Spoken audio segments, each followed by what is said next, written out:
这是夏季的新疆，这是冬季的新疆，这是夏季新疆的价格，这是冬季新疆的价格。不是新疆的夏天不够美，而是冬天的新疆更有性价比。3000元可以玩转南疆，1500元就可以玩转塔县，这个时间你要不要来呢？2024年1月再次抵达喀什，开启了冬季的新疆之旅。我们先说一下冬季的南疆到底有什么可玩的，然后再分享一下此时的新疆的物价。南疆的首府喀什早晚要凉一些，但其实也就和北京差不多。午后体感温度可能接近10度，看到的本地人其实穿的并不那么厚实。此时的南疆，夏季有的美食除了水果，其他的都在。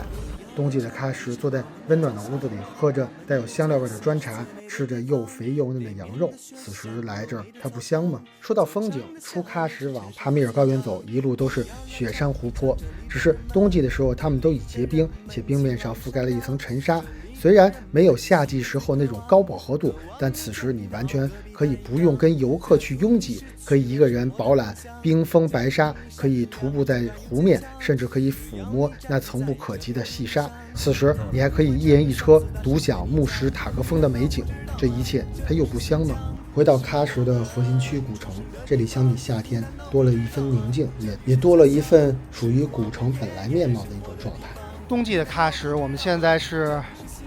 1月中，然后白天真的就是温差很大，白天相对比较暖和，但晚上可能会比较冷。走在喀什的古城跟夏天的时候完全感觉不一样，基本没有什么游客，整个你看这街其实很空荡。然后我觉得这会儿还可以走走，也不太冷，稍微凉一会儿的时候去一个咖啡厅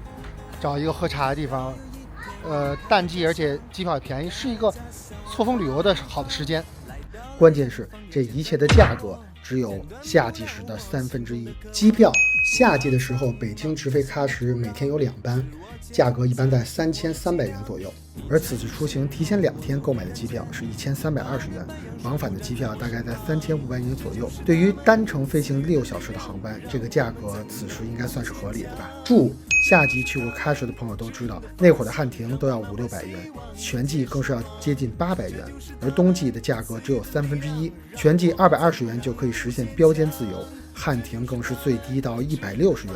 这里的5星酒店最低的时候也不过300元。车作为新疆自驾游的标配，坦克300在旺季的时候每天需要800元，而现在300元每天就可以让你随便选，更有220元的哈弗 H6，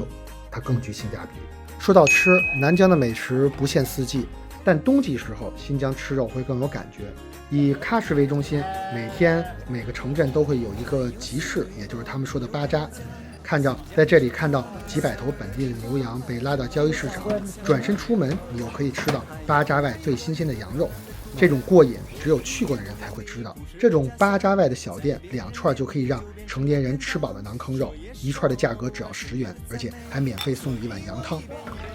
有人说新疆贵，南疆更贵，确实南疆的旅游接待能力有限，旺季时机票酒店水涨船高，但是在冬季这里的价格回归到真正3线城市的物价，游客少到让你不觉得这是一个旅游的城市。说到吃的价格，新疆确实不低，但是它每一顿都是实打实的肉，25元的手抓饭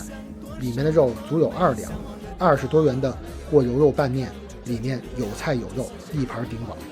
5元的羊肉串在内地就得要你10到15元，而且在这边无论你点什么都会送上你一壶正经的新疆砖茶。对于一个2次来到喀什的人，冬季的喀什，冬季的南疆真的值得来，在这里尝尝新疆美食，感受一下本地的风土人情，去看看冬季的雪山和冬季的冰湖，再去游览一下冬季的本地的巴扎。冬季的新疆真的充满了性价比，值得一来。